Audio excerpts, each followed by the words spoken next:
Close your eyes and let the centuries fall away. There was a moment, somewhere between the 1400s and the 1500s, when the world forgot it was asleep and woke up dreaming. Scholars called it the Rinascimento, the rebirth, a slow golden tide that moved across the Italian peninsula and reshaped everything it touched.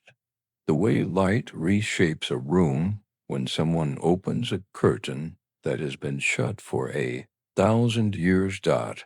And in the very heart of that tide, there was one man, not a king, not a pope, not a general commanding armies across the plains of Lombardy. He was the illegitimate son of a notary and a peasant woman, born in a small Tuscan village whose name history would borrow for him, Vinci. What does it mean to be the most curious person who ever lived? Not curious in the way a clever child asks questions and then forgets the answers.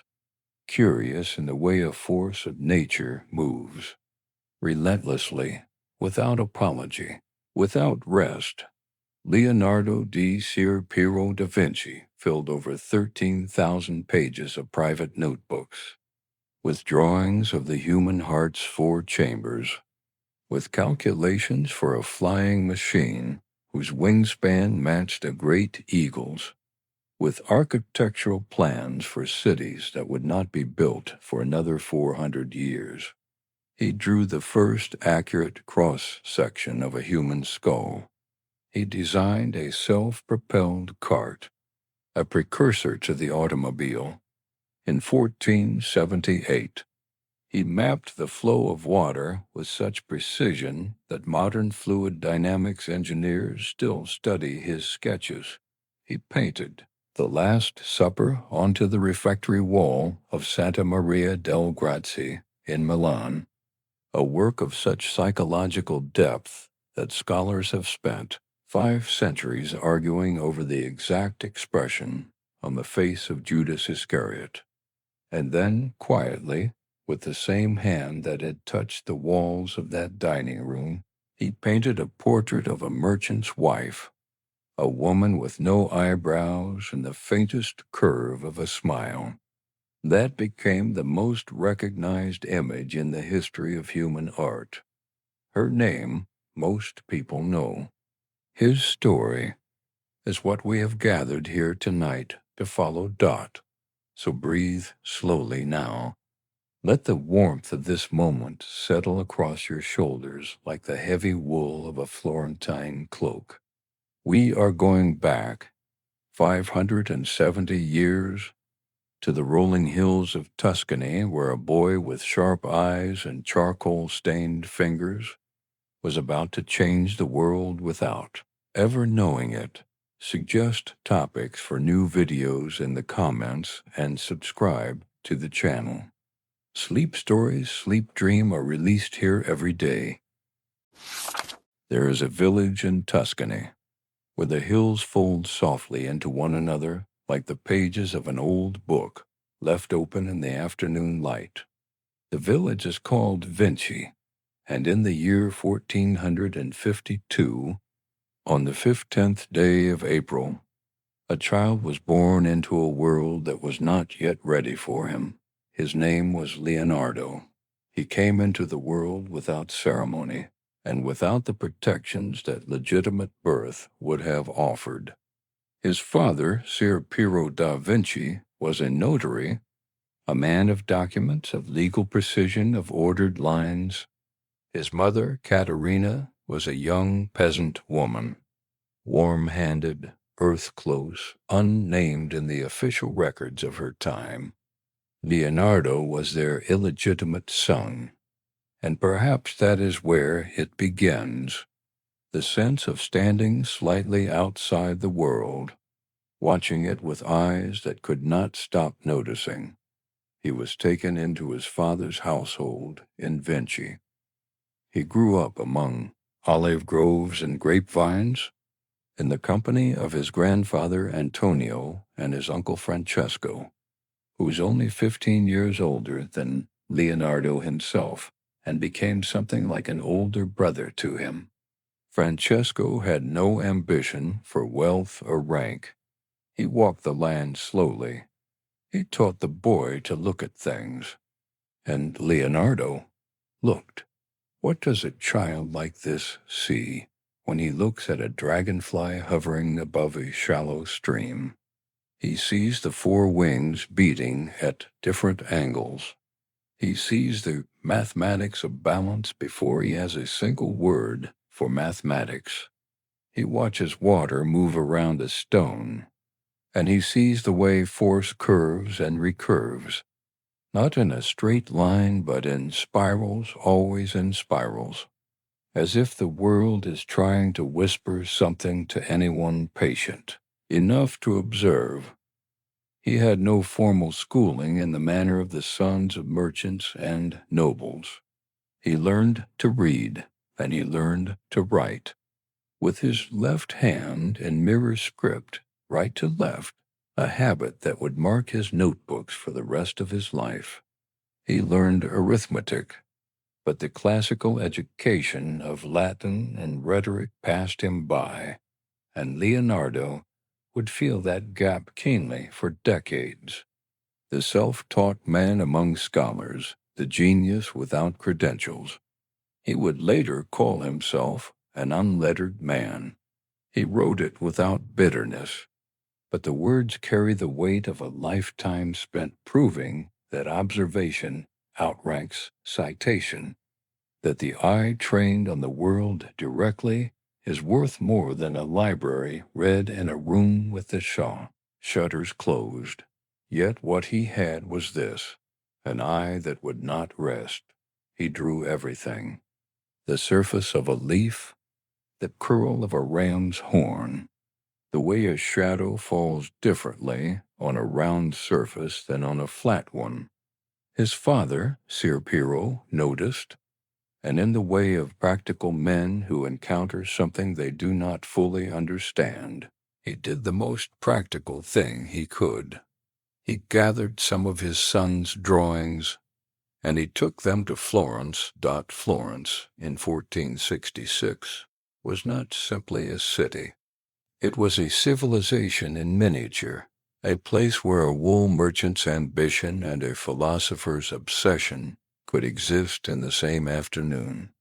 The Medici family held the threads of power loosely, but completely, and in the workshops of Florence, in the bottega that lined the streets near the churches and the guild halls, art was being made with the seriousness of a scientific enterprise. Ser Piero brought Leonardo's drawings to Andrea del Verrocchio. Verrocchio was 40 years old, perhaps a goldsmith, a sculptor, a painter, a man who understood that beauty required engineering. His workshop on the Via Ghibellina was a controlled storm of activity. Clay molds drying near the fire, bronze cooling in its casting channels, apprentices grinding pigment on stone slabs, the smell of linseed oil and metal and wood shavings all pressed together under one roof. He looked at the boy's drawings, and he accepted Leonardo as an apprentice. Leonardo was 14 years old. Ser Piero, the practical notary, must have felt a quiet relief. He had done something useful with an inconvenient truth. His illegitimate son had a talent, and that talent now had a place. He could not have known, as he walked back through the streets of Florence toward his office and his documents, that he had just changed the history of human thought. What does a workshop teach a young man that no book can? It teaches him the resistance of material. It teaches him the difference between knowing a thing and making a thing. In Verrocchio's bottega, Leonardo learned to grind and mix pigments from raw minerals. Lapis lazuli for deep blue, lead white for the highlights, verdigris scraped from copper. He learned to prepare wooden panels with layers of gesso. each layer sanded smooth before the next was applied. He learned to draw from plaster casts of ancient sculptures, to study the human figure not as an abstraction, but as a specific physical, complicated object that had weight and shadow and the suggestion of breath even when perfectly still. He learned goldsmithing. He learned to model in clay and in wax. He learned the geometry of perspective from Verrocchio's own methods, which were rigorous and demanding. He met the other apprentices. Perugino was there, and Botticelli moved in the same Florentine circles. These were not simply colleagues. They were a generation, sharpening themselves against each other, learning through competition and collaboration what it meant to be an artist in a city that expected excellence as a matter of civic pride. And Verrocchio, who was not a modest man, recognized something in Leonardo that perhaps unsettled him. The story has been told many times, how Verrocchio was commissioned to paint a large altarpiece, the Baptism of Christ, for the monastery of San Salvi.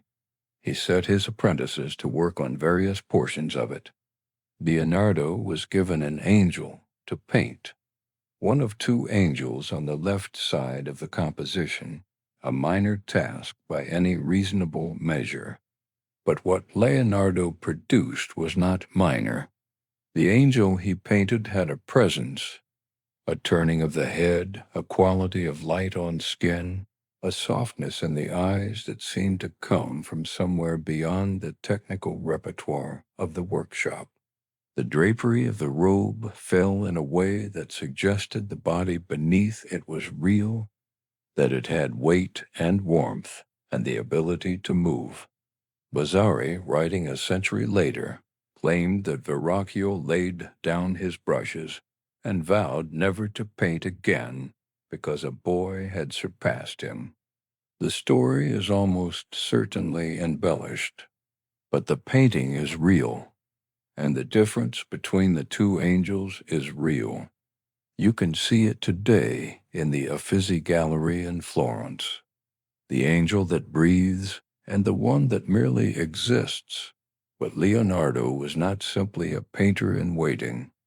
These were the years when his curiosity began to show its full, slightly alarming range. He sketched machines for lifting heavy stones. He drew the mechanisms of water mills with the same attention he gave to human faces. He began to ask questions that a painter had no obvious reason to ask. What holds a bird in the air? How does the eye actually receive an image? What is the structure of the skull behind the face he was learning to depict? He stayed in Verrocchio's workshop through his early 20s. In 1472, at the age of 20, he was enrolled in the Company of St. Luke, the Guild of Painters in Florence. He was, by any official measure, a master. He could have left and established his own practice immediately. He did not leave immediately. He stayed because there was still more to learn, not from Verrocchio, but from the workshop itself, from the daily pressure of making things with hands and time and the stubborn resistance of matter. He stayed because leaving required knowing what you were going toward, and Leonardo was still only beginning to understand the full shape of what he wanted to do. That shape was too large for any single profession to contain it. It spilled beyond painting, beyond sculpture, beyond any guild that Florence had ever thought to form. There was, in these years, a commission, a small panel painting, left unfinished. The Annunciation, now attributed largely to Leonardo's hand, where the angel Gabriel kneels in a garden so precisely observed that botanists, centuries later, would identify the individual plant species growing along the stone wall. and a portrait also from this period of Ginevra di Benci, a young Florentine noblewoman painted with a psychological directness that Florentine portraiture had rarely attempted. Her eyes do not look at the viewer with the polite blankness of a formal likeness. They look inward or slightly past the frame, with the weight of a private thought that the painter has somehow made visible without explaining it. He was, in these years, becoming something that did not yet have a name. Not simply a painter, not simply a craftsman, something larger and more restless, a man for whom every object in the visible world was a question waiting to be properly understood. The hills of Vinci had given him the habit of watching. Florence gave him the tools to begin answering. And the answers, as Leonardo would spend the rest of his life discovering, only ever led to deeper and more beautiful questions. Close your eyes now, and let the sound of that workshop settle around you. The soft rasp of charcoal on parchment, the low creak of a wooden easel adjusting to the weight of a new panel, the distant, muffled sound of the city outside, bells and voices, and the slow wheel of Florentine life turning in the warm Italian afternoon. A young man with curly dark hair and paint-stained fingers is bent over a drawing by candlelight. He is not yet famous. He is not yet the name that will be written on 1,000 walls. He is simply watching and thinking and beginning.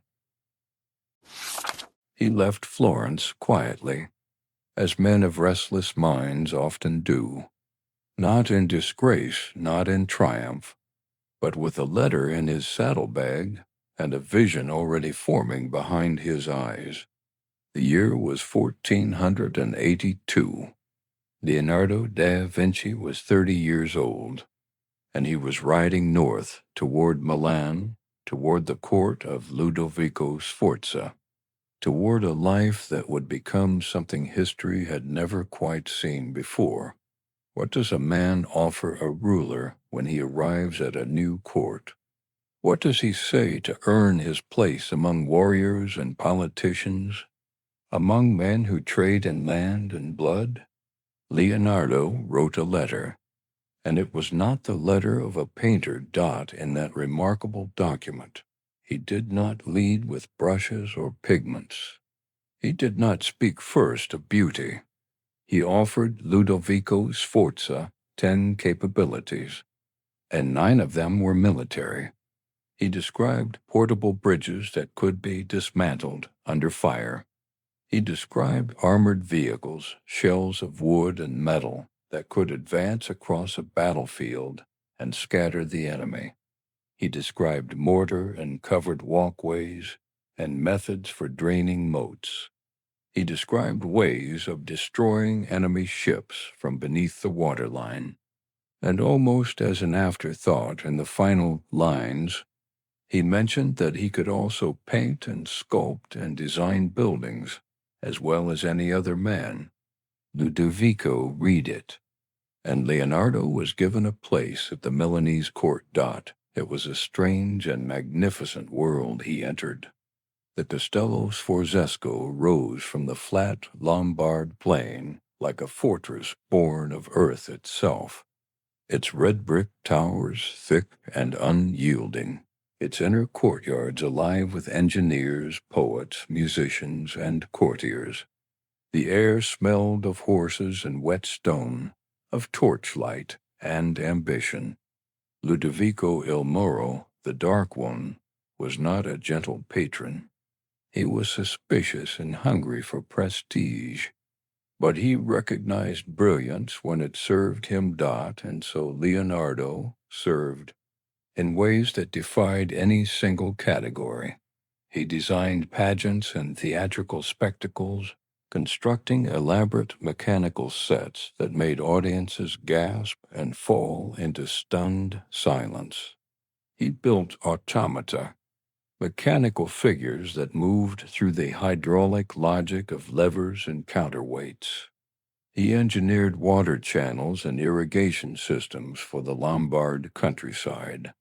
He designed buildings and consulted on the Milan Cathedral's Tiburio, that central tower, writing careful analyses of structural stress that anticipated engineering principles centuries ahead of their formal discovery. He corresponded with mathematicians.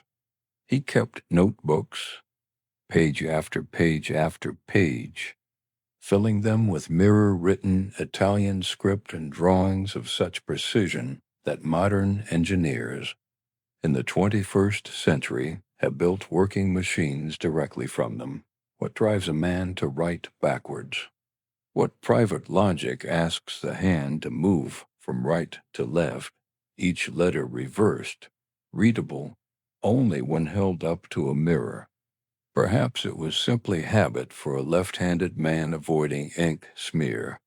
Perhaps it was a gentle secrecy, keeping his most sensitive observations from competing eyes. Whatever the reason, those mirror script pages became one of the quiet signatures of his mind, a mind that moved by its own internal rules, that saw no useful distinction between art and science, between the structure of a bird's wing and the mechanics of a siege engine dot. It was in Milan that Leonardo began his serious anatomical investigations. He sought permission to dissect human cadavers, a practice requiring delicate negotiation with church authorities, and a fortitude most men did not possess. In cold rooms by candlelight with careful hands, he opened the human body with the precision of a craftsman and the unrelenting gaze of a man who needed to know. He drew what he found, not in the crude, symbolic diagrams of medieval medicine, but with the same observational care he applied to everything. He rendered the chambers of the heart as he actually saw them, not as inherited doctrine said they should look. He traced the pathways of veins and nerves with a botanist's attention to form and proportion. He studied the mechanics of joints and the geometry of bone. He asked in his notebooks where exactly in the body the soul resides, and then kept dissecting, finding always more structure, more mechanism, more astonishing complexity, and no singular, clear answer. He performed over his lifetime the dissection of more than 30 human bodies. He was the first to correctly describe the double curvature of the spine. He understood the function of the heart's valves in a way that would not be confirmed by mainstream medicine for centuries. He drew a fetus curled inside a womb with a tenderness and anatomical accuracy that remains breathtaking to this day, a drawing that feels simultaneously like a scientific record and an act of profound, quiet reverence for the fact of life. All of this, while serving a duke, while designing festival costumes, while writing carefully to colleagues about canal locks and the behavior of sediment and flowing water. And then there was the horse. Ludovico Sforza wanted a monument. He wanted the largest bronze equestrian statue in the world, a monument to his father, Francesco Sforza, the condottiere, who had seized Milan and made the dynasty possible. He commissioned Leonardo to design and cast it. It was to be a declaration of Sforza power, visible and permanent to every visitor who entered the city. Leonardo threw himself into the project with characteristic totality. He spent long periods in the Milanese stables, measuring and sketching the animals with the same systematic attention he gave to human bodies. He made drawings of horses rearing and lunging in full gallop and in the gathered stillness that precedes explosive movement. He captured not just their form, but the specific tension in their hindquarters, the way muscle moved beneath skin, the precise articulation of fetlock and shoulder. He designed a full-scale clay model that stood nearly 8 meters tall. When it was displayed publicly in 1490, the people of Milan came to look at it and were struck with something between wonder and silence. They called it the Gran Cavallo, the great horse, and it was not yet bronze. It was still clay, still waiting for the final transformation. Leonardo had calculated that casting it would require approximately 73 tons of bronze, a logistical problem of extraordinary complexity. He designed a special furnace. He worked out the casting process in stages, studying how molten metal would flow through a mold, how heat would distribute, how shrinkage might alter the final form dot. And then history moved faster than preparation could follow. The French were marching south. Ludovico, in sudden and desperate need of military resources, diverted the bronze that had been gathered for the horse, sent it as cannon metal to his ally Ercole d'Este in Ferrara. The clay model stood in the Piazza del Castello through the campaigns and the negotiations. When the French arrived in 1499, Gascon crossbowmen used the Gran Cavallo for target practice. In the years that followed, rain and neglect did what soldiers had begun. The enormous clay figure crumbled, slowly, irreversibly, back into the earth from which it had been shaped. What does it mean to spend 17 years working towards something that is then simply destroyed? What does a man feel watching his greatest physical monument dissolve? Leonardo left no direct record of grief on this point. His notebooks continue as they always did. Questions, observations, sketches, calculations. Perhaps the continuity itself was the answer. Perhaps the act of continuing was everything. He left Milan in 1499 as the French entered the city gates. He packed his notebooks and took what could be carried. He traveled first toward Venice, consulting on military defenses against Ottoman expansion, then toward Florence and the next phase of a life that seemed incapable of stopping. Those 17 years in Milan had done something that could not be undone. They had fully formed his method, this way of moving between art and science without recognizing any fixed border between them. The notebooks he filled in those rooms originally comprised some 13,000 pages. Roughly 7,000 survive today, scattered across the libraries of Europe. Each page is its own small world, a wing calculation beside a grief-stricken face, a water vortex beside a structural column. He was not simply a painter who thought about science. He was a man for whom every question opened another, and every observation demanded to be drawn, and every drawing revealed something new worth knowing. The candlelight in those Milanese rooms flickered steadily through the long nights.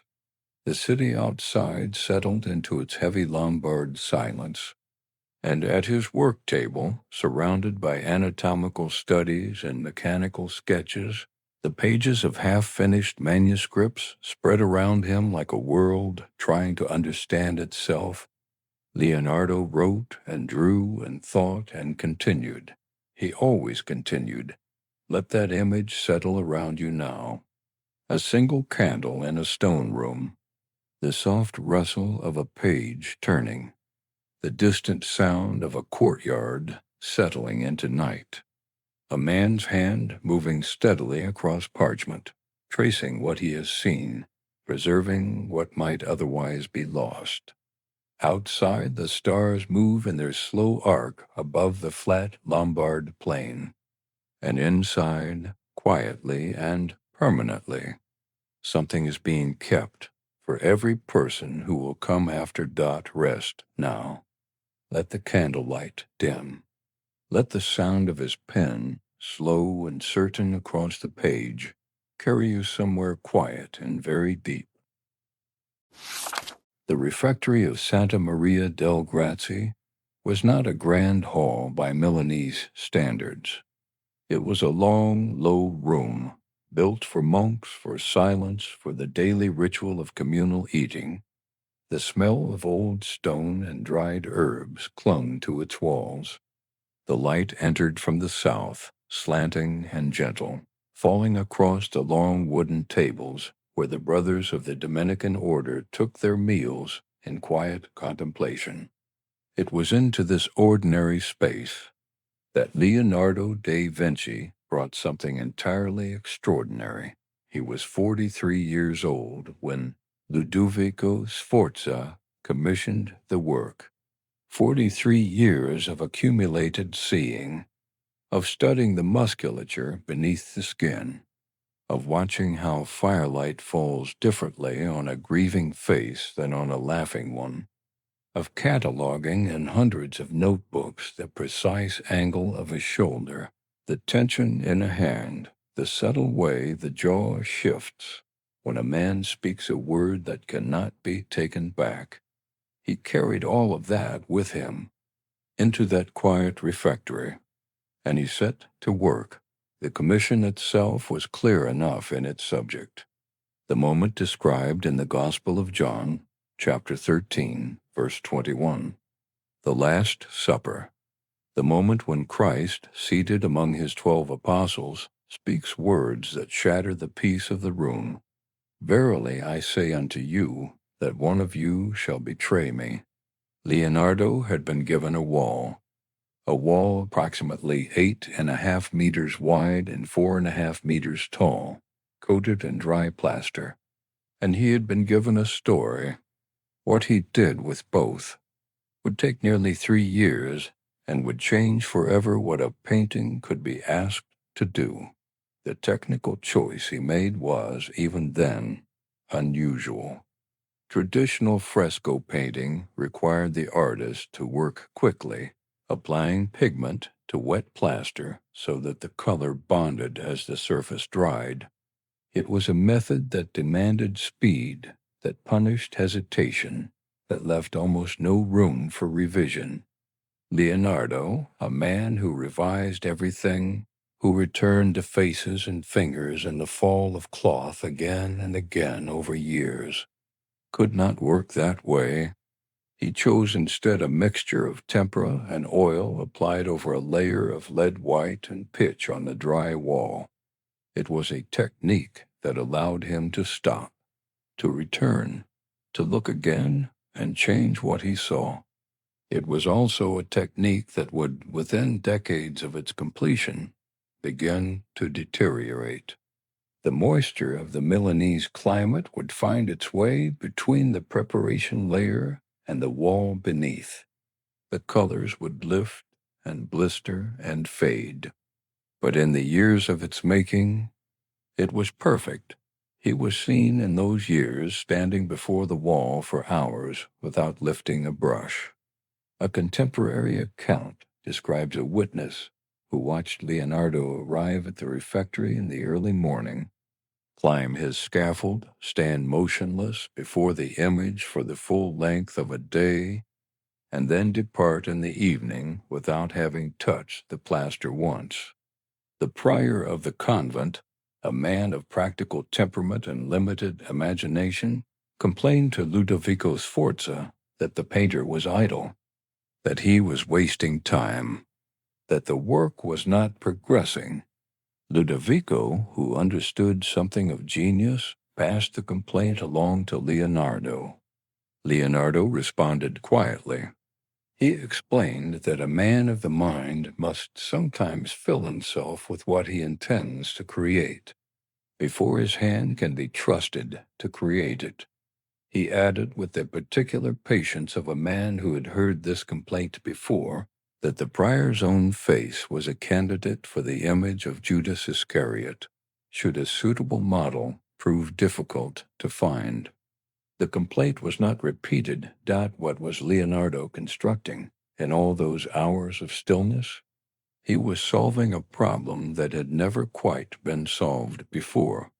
The problem of how to paint a moment that contains within it multiple simultaneous moments. The instant Christ speaks the words of betrayal is not a single frozen second. It is an explosion, rippling outward through 13 men in 13 different directions. Each apostle hears the same words. Each one responds according to the particular mathematics of his own soul. Fear and anger and disbelief and sorrow and protestation and guilt all arrive at the same instant, and Leonardo had to find a way to make each one visible, without making any one of them disappear. He organized them in groups of 3. 4 groups of 3, with Christ at the center, his hands open and lowered, the still point around which everything else moves. To Christ's right, in the order of the composition, Bartholomew, James the Less, and Andrew, then Judas, Peter, and John. To Christ's left, Thomas, James the Greater, and Philip, then Matthew, Thaddeus, and Simon. Each group flows into the next. Each figure leans or pulls back or reaches toward or away from the figure beside him, so that the entire composition breathes, contracts, expands, like a single living body reacting to a single unbearable truth. The figure of Judas was the one that cost him most. He was seen wandering the streets of Milan at night, studying faces, looking for a particular quality of expression, not simple villainy, not the obvious marks of a man capable of betrayal, but something subtler, the faint inner collapse of a man who has already made a choice he cannot unmake. He found fragments of it in different faces, in different quarters of the city, and assembled them carefully, the way a physician assembles symptoms into a diagnosis. Judas in the finished work reaches for the bread dish. His body pulls back from the light. His face is shadowed, turned slightly away from Christ, not in theatrical guilt, but in the quieter gesture of a man who can no longer bear to look directly at what he has sold. The figure of John, seated to Christ's immediate right and traditionally identified as the youngest of the apostles, presented a different difficulty. He was to be the image of sorrow, of gentle devastation, of a love so complete that the news of betrayal is felt not as outrage but as grief. Leonardo sketched him many times. The early sketches show a face too openly emotional, too immediately readable. He refined it again and again towards something more inward, more quiet. The final figure leans slightly away from Christ, the hands folded in the lap, the eyes lowered. The sorrow is there, but it is the sorrow of a man who has turned inward to contain it, not of a man who has let it break outward across his face. The architecture of the painted room was itself a calculated act. Leonardo extended the perspective of the real refectory into the painted wall, so that the room in which the apostles sit appears to be a continuation of the room in which the monks eat their meals. The coffered ceiling above the painted table recedes toward a vanishing point directly behind the head of Christ. The tapestries on the painted walls align with the angles of the real room. The 3 windows behind the figures open onto a landscape of pale hills and distant sky. The effect, when it was new, was that of a window opened into another world, a world set at the precise moment when everything changed. There is a detail in the painting that is almost never the first thing a viewer notices, and yet it may be the most deliberate of all Leonardo's choices. The hands. Look at the hands of all 13 figures, and you will find that no two pairs are alike.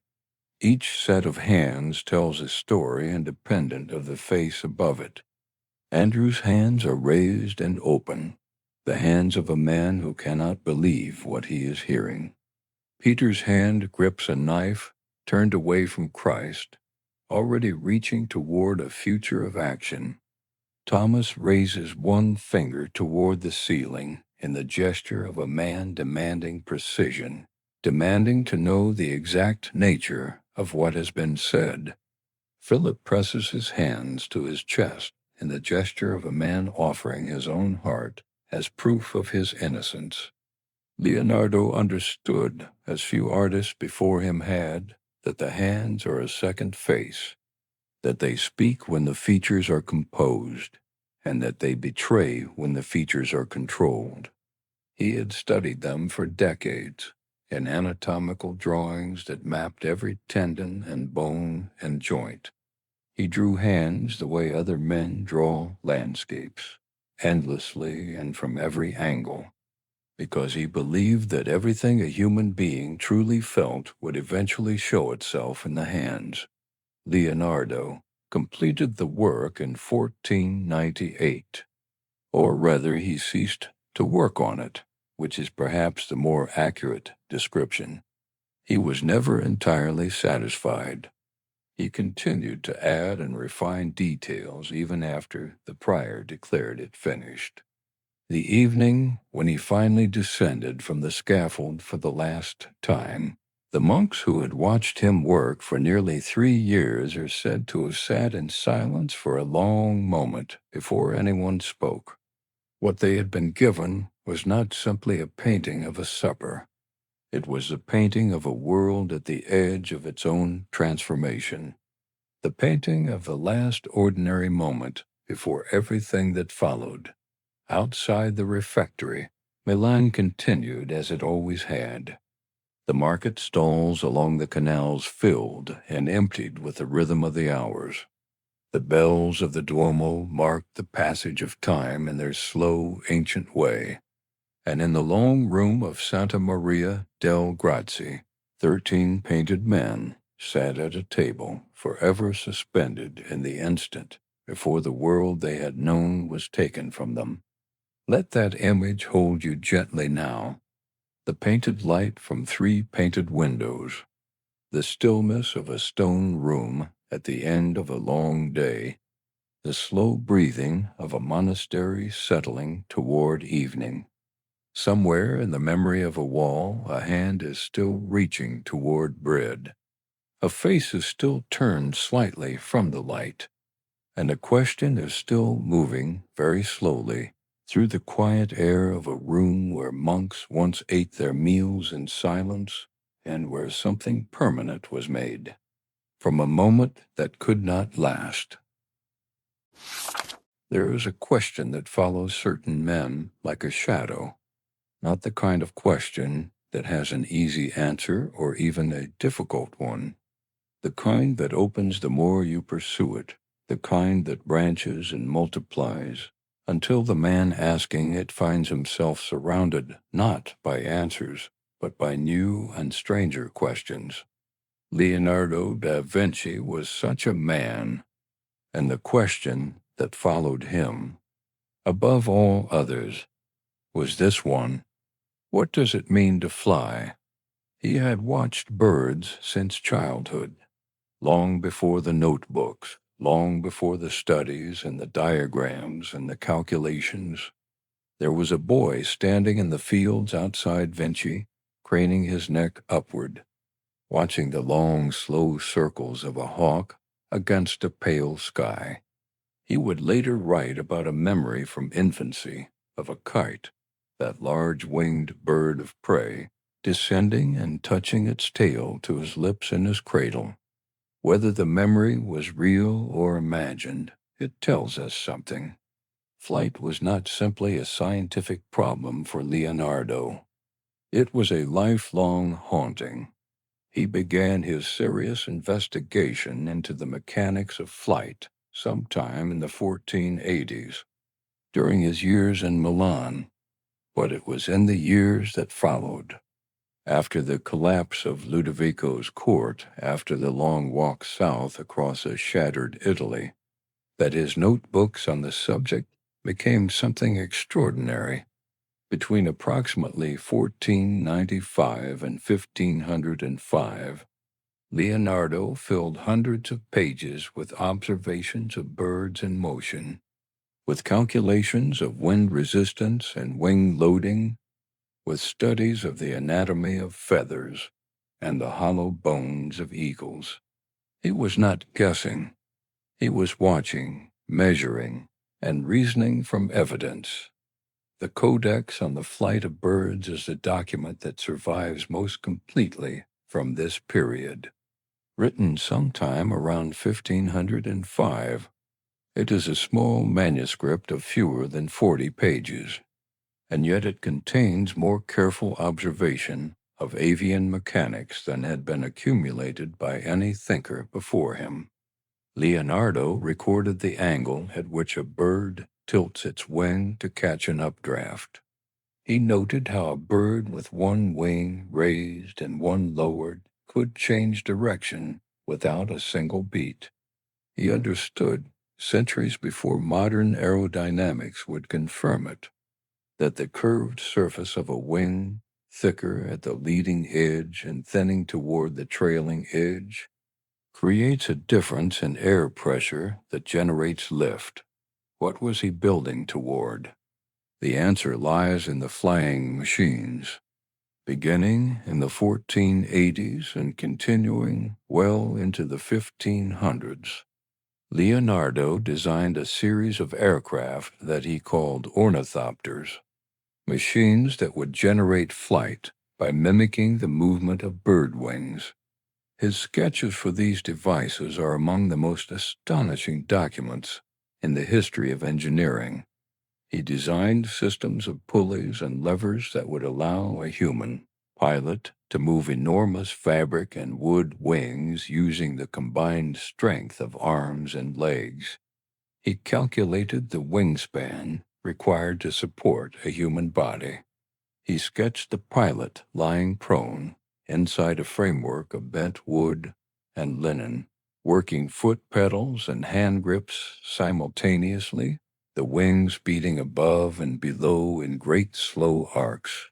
He did not stop at wings. He designed a device that is recognizable to any modern observer as a helicopter rotor, a large helical screw of linen stretched over a wire frame, intended to drill upward into the air if rotated with sufficient speed. He designed a parachute, a pyramid of sealed linen wide enough to arrest the fall of a man from any height, and the mathematics behind its dimensions are close, enough to correct that modern engineers who have built versions of it have found that it works. He designed a rudder. He designed a landing gear, a set of shock-absorbing springs beneath the gondola to cushion the impact of a difficult descent. Did any of these machines fly? In Leonardo's lifetime, almost certainly not. The ornithopters required more muscular power than a human body can produce. The helicopter lacked any rotational counterforce that would have prevented the pilot from spinning in the opposite direction of the blades. And yet the act of designing them was itself an act of extraordinary clarity. Leonardo was not fantasizing. He was identifying, with remarkable precision, exactly which problems needed to be solved, even when the materials and mechanisms of his time could not yet solve them. He was, in the truest sense, asking the right questions, but flight was only one corridor in the vast architecture of his notebooks. By the time Leonardo was 45, Those notebooks had grown into something that defies easy description. He had been keeping them for more than 2 decades. They were not journals in the modern sense, not records of thoughts and feelings, but working documents, dense with drawings and calculations and observations written in his famous mirror script, moving from right to left across the page, readable only in a looking-glass. The reasons for this peculiarity have been debated for centuries. He was left-handed. Mirror writing is natural for the left-handed, but there may have been more to it. The notebooks were private. They were not written for publication. They were a man thinking aloud on paper for himself. What was in them? Everything. There are studies of water flow, pages and pages of water, rivers bending around obstacles, water falling, water pooling, water rising in columns, water meeting water at angles. He was fascinated by the motion of fluids and saw in the movement of water an analogy to the movement of blood, to the movement of air, to the movement of force itself through any medium. He designed canals and diversion channels for the rivers of Lombardy. He mapped the course of the Arno with a precision that would not be matched for generations. He proposed flooding a valley to create a navigable waterway between Florence and the sea, a project so ambitious his contemporaries set it aside, and which modern historians have recognized as entirely feasible. There are military engineering studies in the notebooks. In the years after Milan, Leonardo entered the service of Cesare Borgia, the ruthless and brilliant son of Pope Alexander VI, who was carving a kingdom for himself out of central Italy by a combination of diplomacy and violence. Leonardo served as his chief military architect and engineer from 1502 to 1503, traveling with Borgia's army across the Romagna, inspecting fortifications, drawing maps, designing siege engines. It was morally complicated employment. Borgia was not a man who hesitated. Leonardo worked for him, drew his maps, and watched, with those observing eyes, the machinery of power. His maps from this period are staggering. His plan of Imola, drawn in 1502, is among the first accurate bird's-eye view maps of a city ever made, drafted with a surveying wheel of Leonardo's own design, precise to within a margin that has astonished modern cartographers. He saw the landscape from above, as a hawk sees it, and rendered that vision on paper with a calmness that is not age-dot. And then there were the machines. Machines for war and machines for peace. Machines for lifting stone and machines for weaving cloth. Machines for printing and machines for grinding, and machines for pumping water from flooded mines. He designed a robot, a mechanical knight clad in armor, driven by cables and pulleys, capable of sitting, standing, and moving its arms. Scholars who have attempted to reconstruct it in the 21st century have found that it functions. He designed a mechanical drum. He designed a viola organista, a keyboard instrument where strings were set to vibrate by a rotating rosined wheel, producing the sound of a bowed instrument with the range of an organ. He was known in his own time as one of the finest lyre players in Italy. There is a unity beneath all of this, and it is easy to miss it when looking at the notebooks piecemeal, one subject at a time. The unity is this: Leonardo believed that the world operated according to principles, and that those principles were the same regardless of scale, regardless of domain, regardless of whether you were studying the wing of a bird or the course of a river or the movement of a muscle in the human face. He called this the necessity of nature. What is necessary, he wrote, is what cannot be otherwise.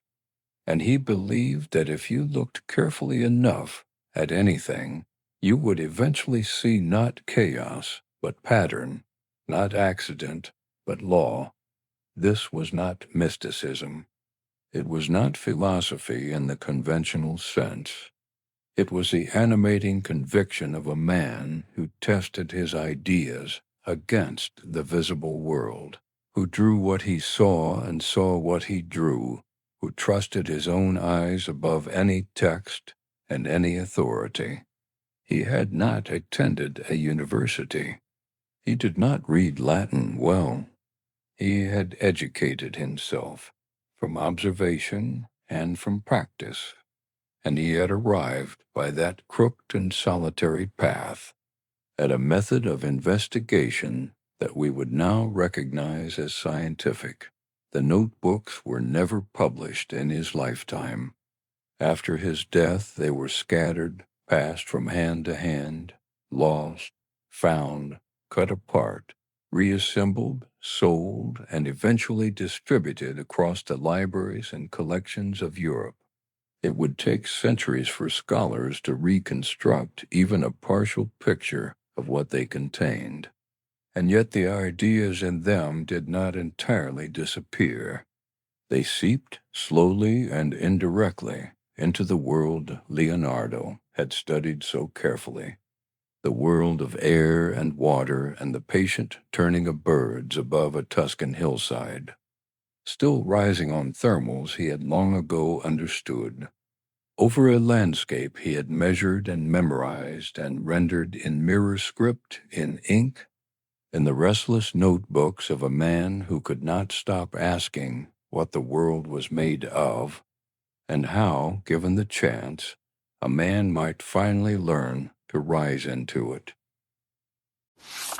Florence had changed, and so had he. When Leonardo da Vinci returned to the city of his early training in the spring of 1499, the world he had known there was gone. Ludovico Sforza had fallen.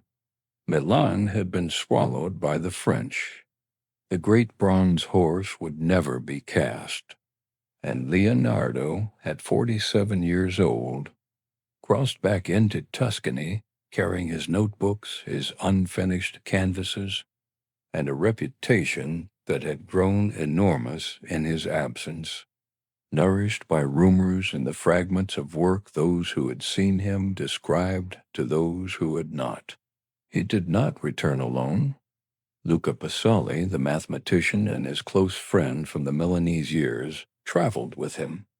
They had worked together on a book about proportion, the De Divina proportion, and their friendship was one of those rare connections built not on sentiment, but on the shared pleasure of understanding.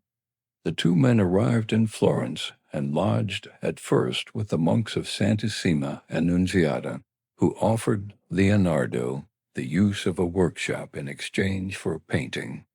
He accepted. He began sketching a cartoon, a large preparatory drawing, for a work that would become known as the Virgin and Child, with St. Anne, when he pinned it to the wall and opened the space to visitors. The people of Florence came in a stream that lasted 2 days. Men and women, young and old, stood before it in silence. The cartoon was not a painting.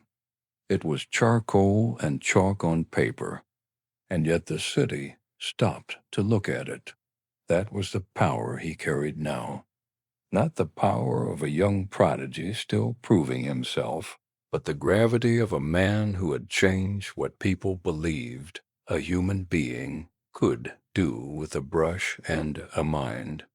Florence knew him, and Florence, in the years that followed his return, would offer him something he had not expected. A rival worthy of the name, Michelangelo Buonarroti, was 23 years old when Leonardo came back. He had grown up in the shadow of the same city, trained in the same tradition, worshipped at the same altars of classical form. But where Leonardo was patient and observant, circling his subject slowly, building understanding layer by layer, Michelangelo was volcanic. He worked in fits of furious concentration that left him barely able to stand. He slept in his clothes. He carved marble with a violence that terrified the men around him.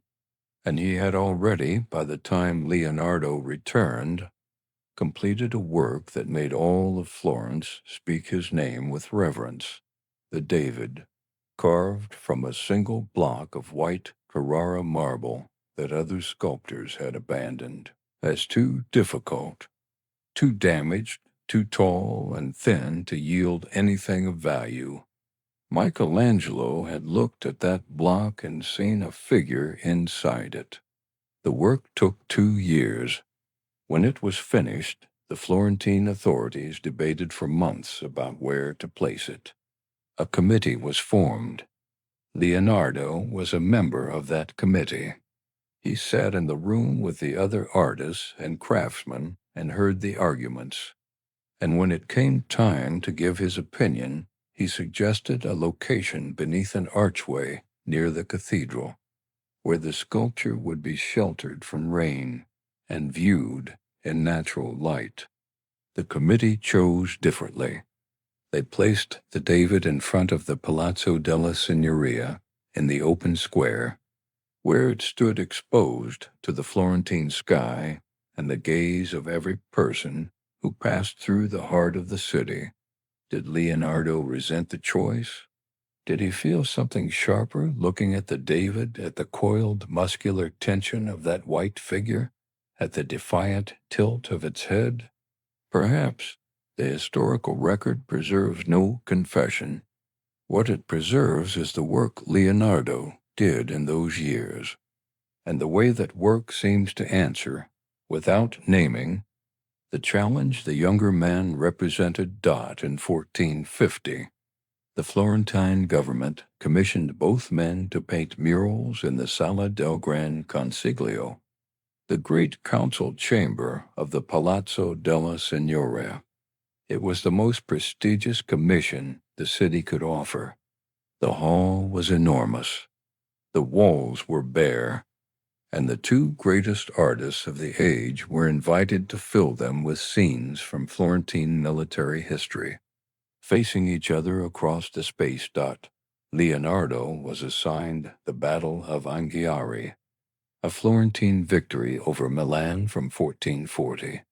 Michelangelo was assigned the Battle of Castina, a victory over Pisa from 1364.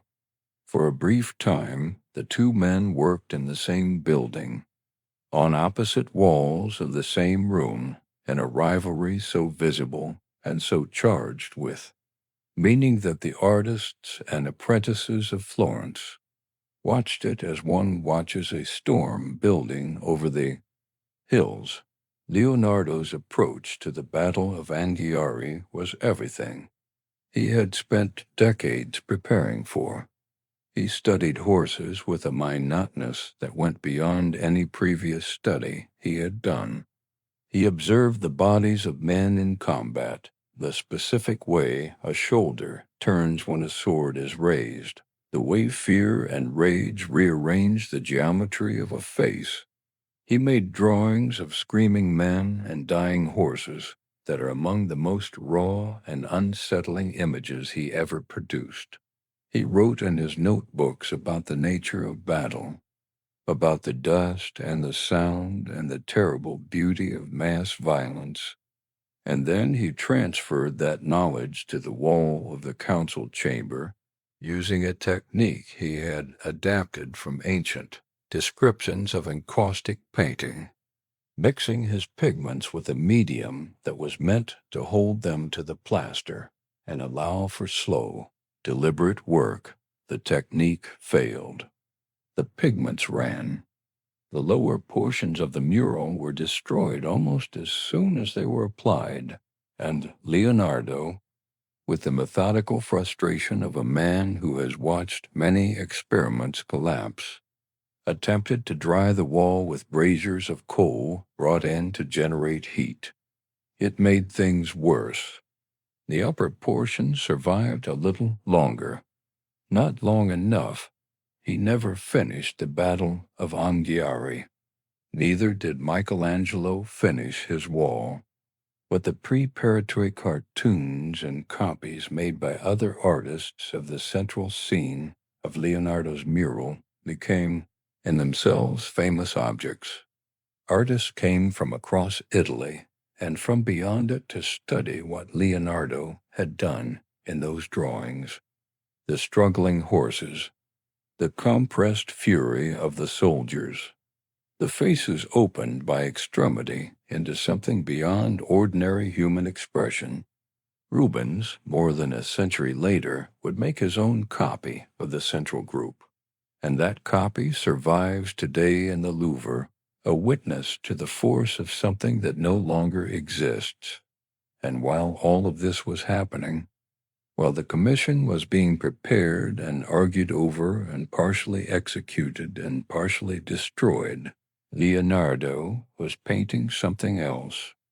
In the same years, in the same workshop with the same hands that were designing war machines and failing murals, he was working on a portrait of a woman seated before a loggia, with a pale blue-green landscape dissolving into atmosphere behind her, and an expression on her face that was, and remains, entirely impossible to describe. Lisa Gardini was the wife of a Florentine merchant named Francesco del Giocondo. She was perhaps in her mid-20s when she sat for the portrait, which del Giocondo had commissioned to mark the birth of a child and the purchase of a new home.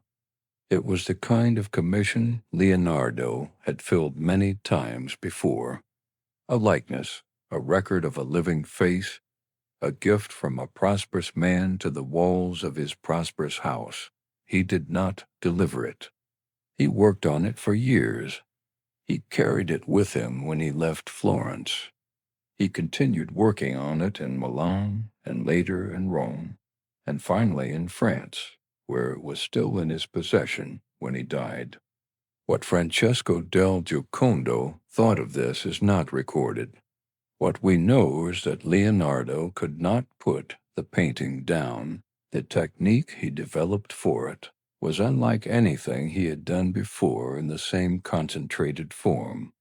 He built the image in layers so thin that individual brush strokes are invisible, glazes of paint applied over dried glazes of paint, the colors shifting and blending in a way that has no equivalent in the work of any other artist of his period. The shadows do not have hard edges. The face emerges from darkness, the way a thought emerges from sleep, gradually, without a definitive moment of arrival. The term for this technique, the one that Leonardo pushed further than anyone before or after him, is sfumato, smoke, the softening of all edges into the quality of air. He also painted the landscape behind, her as something visionary rather than documentary. The roads and water and rocky formations of that background do not correspond to any specific place.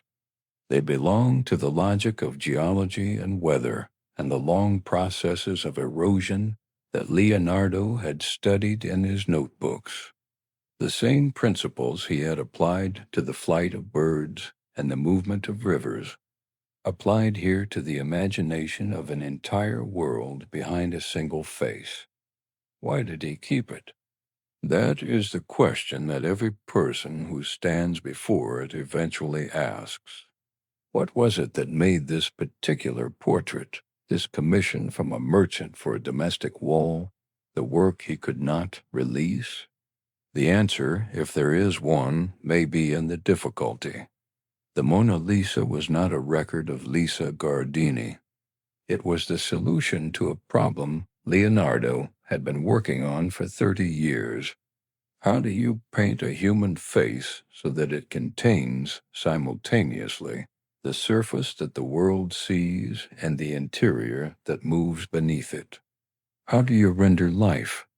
He was closer to an answer here than he had ever been before, and so he kept working, and kept the painting, and carried it through every displacement and difficulty of his later years, as if it were evidence of something he was not yet finished proving. There is a question that has followed every thinking person through history, and it is this: what are we exactly beneath the surface? Not what we believe, not what we feel, not what we say we are, but what the body actually is, in its precision and its strangeness, when you cut away the skin and hold a candle to what lies beneath. Leonardo da Vinci, in the years between roughly 1490 and 1513, attempted to answer that question, not through philosophy, not through scripture, through the knife. He had always been curious about bodies. You can see it in the earliest drawings, in the way he rendered muscle and tendon with a specificity that other painters of his period simply did not attempt. But curiosity about the surface is one thing.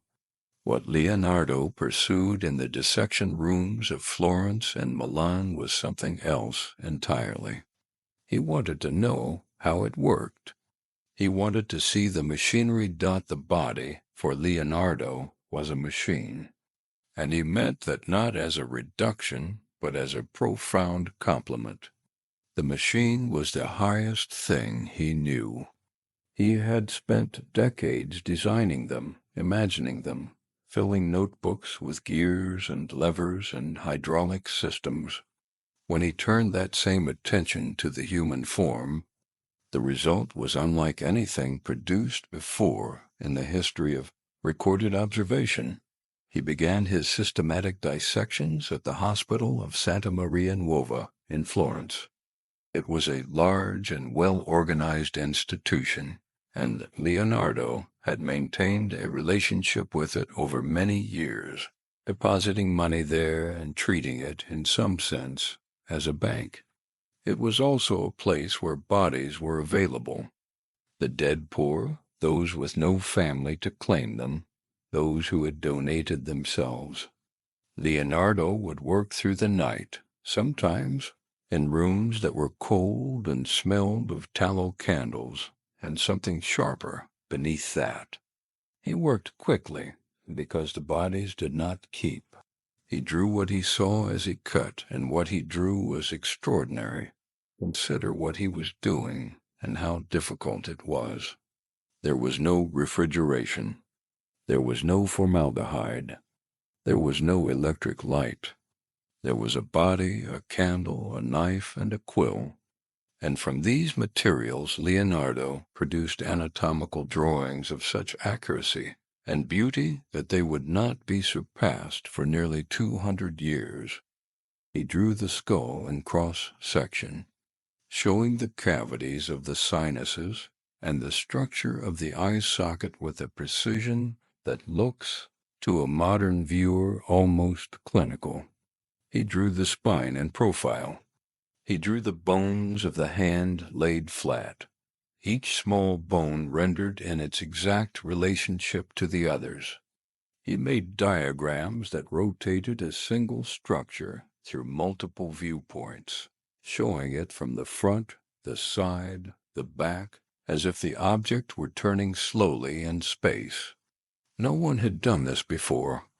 The idea of representing a three-dimensional object through systematic rotation was, in the context of 15th century science, a conceptual invention. He dissected the heart and became convinced, incorrectly but with enormous observational care, that the heart had 4 ventricles rather than 2, and that blood sloshed back and forth within it like water in a vessel. He was wrong about the mechanism, but the quality of his observation was real. He was looking with more care than almost anyone before him had brought to the task. He built models of the heart from glass to understand the flow of blood through the valves. He poured wax into the ventricles to capture their exact shape. He was, in other words, doing science, not reading about bodies, not repeating what Galen had said about bodies, not looking at bodies through the filter of ancient authority. He was looking at the actual thing. This was not without risk. Dissection occupied a strange legal and religious territory. The Church had no blanket prohibition against it, and several Italian hospitals had begun permitting anatomical study by the time Leonardo began his work. But the practice existed at the margins of what was permitted, and it required permission, and those permissions could be withdrawn. At some point during his years in Rome, working under the patronage of the Medici Pope, Leo X, Leonardo's access to bodies was revoked after a complaint was lodged by a fellow resident of the Belvedere, a German mirror-maker named Giovanni degli Specchi, who accused him of something related to his dissection work. The details are obscure. The access was gone, but before that interruption, and in the years that followed it, the work accumulated. He dissected by his own count more than 30 human bodies. He studied the fetus in the womb, producing a drawing of extraordinary tenderness, a curled infant floating in its interior darkness. That is among the most moving images he ever made. He drew the muscles of the face and attempted to map which muscles produced which expressions. He studied the larynx and tried to understand the production of the voice. He dissected the leg of an old man who died in the hospital, and in the same notebook page described the man's peaceful death, his great age, and then moved directly into a clinical account of what the dissection revealed. The thickened walls of the vessels, the narrowed passages, evidence of something he identified as the progressive hardening that comes with long life. He was not only an observer, he was a thinker. Beside his anatomical drawings, he wrote constantly, in his mirror script, questions and hypotheses and counter-arguments. What is the soul? Where does it reside? He looked for it, in a sense, literally. He decided it might be in the ventricles of the brain, in the region he called the senso comune, the common sense, where all the inputs of the body gathered and were unified into a single experience. He did not find the soul, but he mapped the brain with a care that had never been applied to it before, filling wax into the ventricles as he had done with the heart, to capture their precise shape. There is something particular about the emotional register of this work. It is not cold. The anatomical notebooks are full of wonder, full of the specific kind of amazement that comes from seeing something accurately for the first time. Leonardo, looking at the arrangement of the eye's inner structures and writing, beside his diagram, words that amount to astonishment, looking at the branching of the bronchial passages and comparing them, with obvious delight, to the branching of a tree. The same principle everywhere. Division and subdivision and distribution. The world kept repeating itself at every scale, and he kept noticing it. He planned a great treatise. He wrote outlines of it, lists of the topics it would cover, the sections on bones, on muscles, on the nervous system, on the vessels of the blood. He never completed it. The anatomical notebooks remained unpublished in his lifetime and for long after, locked inside codices that passed through private hands for centuries. The work did not enter the general body of European anatomical knowledge in the way it might have. Andreas Vesalius, whose great illustrated anatomy of 1543 would transform European medicine, did not have access to Leonardo's drawings. If he had, it is possible to think that something in the history of science would have shifted by decades, but the work existed. It was real. More than 240 individual anatomical drawings, made in the years around the turn of the 16th century, by a man working alone in cold rooms with impermanent materials and no institutional support, driven by something that seems, when you read the notebooks, to be very close to love. Love for the body. Love for the complexity of its arrangements. Love for the fact that beneath the painted surface, beneath the clothing and the expression and the social identity, there was this extraordinary machine, turning, circulating, branching, dreaming, alive and then not alive and extraordinary in both states. What did it mean to him? This pursuit never resulted in publication, never earned him the recognition that Vesalius would earn a generation later. He was not writing for reputation. He was writing because not writing was impossible. The questions were too large, and the bodies were there, and the candle was lit. Consider the drawing of the fetus. It is dated to approximately 1510 to 1512, made when Leonardo was in his late 50s, returning to anatomical work after the interruption of his Roman years. He had obtained the body of a woman who died in childbirth, and within the body was the child, curled at approximately 7 months. And Leonardo drew it with a tenderness so complete that the page seems almost to hold breath. Around the central image he placed smaller diagrams, the uterus opened flat, the umbilical cord traced to its origins, the inner surface of the womb rendered in cross-section. On the same page and on surrounding pages he wrote about generation, about the soul of the fetus, about whether the child inside the womb shares its mother's soul or possesses one already of its own. He did not know. He noted that he did not know. He kept drawing. That is the thing about the anatomical notebooks that is hardest to convey in summary. They are not a finished argument. They are a mind in motion, a very disciplined mind, moving through questions with the patience of someone who believes the next page will bring him closer to an answer. He could not stop looking. He could not stop drawing.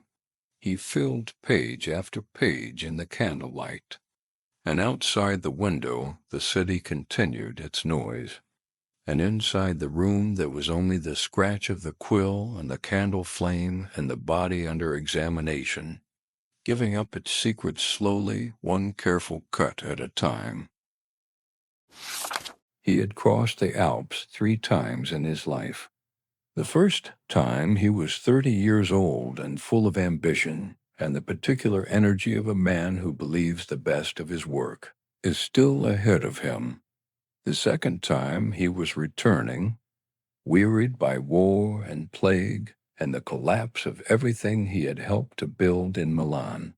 And the third time, in the autumn of 1516, he was 64 years old, and his right hand, the hand that had held the brush for the Last Supper and the Mona Lisa, had been partially paralyzed by a stroke. He crossed the mountains in a mule litter, with his notebooks and his paintings and his young companion Francesco Melzi, and he did not look back. He was going to France. He had been invited by the king. Consider what that means for a moment. The most powerful monarch in France, a young man of 21 named Francis I, who had just won a spectacular military victory at Marignano and was now styling himself The greatest patron of arts and learning in Europe, had specifically sought out Leonardo da Vinci. He had sent emissaries. He had offered a stipend, a residence, and a title. First painter, engineer, and architect to the king. There was no comparable position in Italy. There was no comparable king. Leonardo accepted. And in the autumn of that year, the last autumn he would ever spend outside France, he packed everything that mattered and began the slow journey north and west toward the Loire Valley, toward a small manor house called the Château du Clos-Luce, set less than a quarter-mile from the royal residence at Amboise, connected to it by an underground tunnel so that the young king could visit his guest at any hour, without ceremony, without fanfare, simply to talk. That tunnel is still there. You can walk through it today. What was the relationship between this old man and this young king? It was by all accounts one of the most remarkable friendships of the Renaissance. Francis was 21 when Leonardo arrived. Leonardo was 64. The king called him his father. He visited almost daily. He sat with Leonardo for hours, discussing painting, philosophy, mathematics, the nature of water, the possibility of flight. An Italian ambassador named Antonio de Betis, who visited Clos-Luce in 1517, recorded that Francis said he did not believe any man had ever been born who knew as much as Leonardo. That is the record. That is what the king said in the presence of a witness. About the old man sitting before him. Leonardo was not idle at Clos-Luce. His right hand was paralyzed, but his left hand still worked, and his mind had not slowed. He continued to write in his notebooks. He revised his treatises. He developed elaborate plans for a royal chateau at Romorantin that was never built, but whose designs were so advanced that historians have studied them for centuries. He planned canals. He designed a mechanical lion, a clockwork automaton that could walk several paces and open its chest to reveal a cluster of lily, the symbol of France. And this lion was presented at a royal ceremony and astonished everyone who saw it. He also continued, with Francesco Melzi's help, to carry his three greatest paintings with him everywhere he went: the Virgin and Child with St. Anne, St. John the Baptist, and the portrait of the Florentine woman with the folded hands and the distant smile. He had been working on that portrait for more than 12 years. He was still even here in the manor house by the Loire, making small adjustments to it in the hours of good light. Why did he keep it? He had been offered considerable sums for it. He had never sold it. There are theories, of course. Some say he thought it unfinished. Some say he was emotionally attached to it. Some say he was simply unable to relinquish anything that still offered him a question he had not yet fully answered. The smile is not fixed. The landscape behind her is geological time made visible, two different levels of terrain that suggest a world in slow transformation. The light on her skin is a technique he had developed over decades, layering translucent glazes so thin that the paint has no visible texture, so thin that the light seems to come from within the canvas rather than from without. He called this technique sfumato, the blurring of edges until form and air become one continuous thing. He had spent his entire life perfecting it. He had, by this point, almost certainly accepted that he would not finish the great works he had imagined. The treatise on water was unfinished. The treatise on painting was unfinished. The equestrian monument in all its forms had never been cast. The great mural in Florence, the Battle of Anghiari, had been abandoned. What remained was the notebooks, hundreds and hundreds of pages of them, and the three paintings, and the memory of what had been built in Milan and Florence and Rome, and the conversations with the king, in the underground tunnel, and in the firelit rooms of Clos Lucy, which no one transcribed, but which Francis would speak of for the rest of his long life.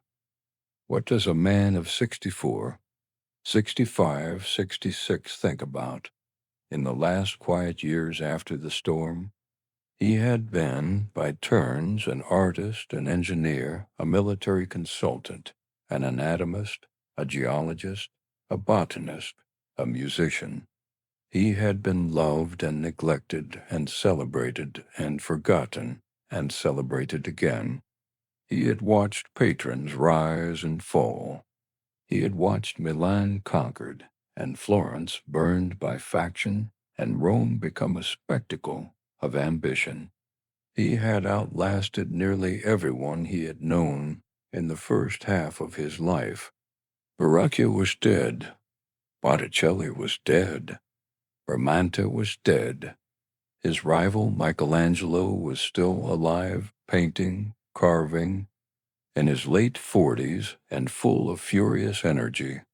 And Leonardo had no interest in rivalry anymore. In the spring of 1519, Leonardo made his will. He was 67. He left his vineyard in Milan to his servant Salo. He left his manuscripts, his instruments, and his books to Francesco Melzi, who had been with him for more than 15 years, and who would spend the rest of his own life attempting to preserve and organize what Leonardo had left. He left small sums to his half-brothers. He arranged for 60 poor men to carry torches at his funeral, and for 3 masses and 30 lesser masses to be said for his soul.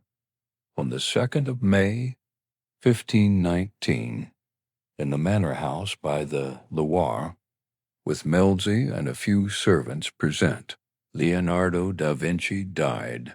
He was buried in the chapel of St. Florentin at the Château d'Amboise.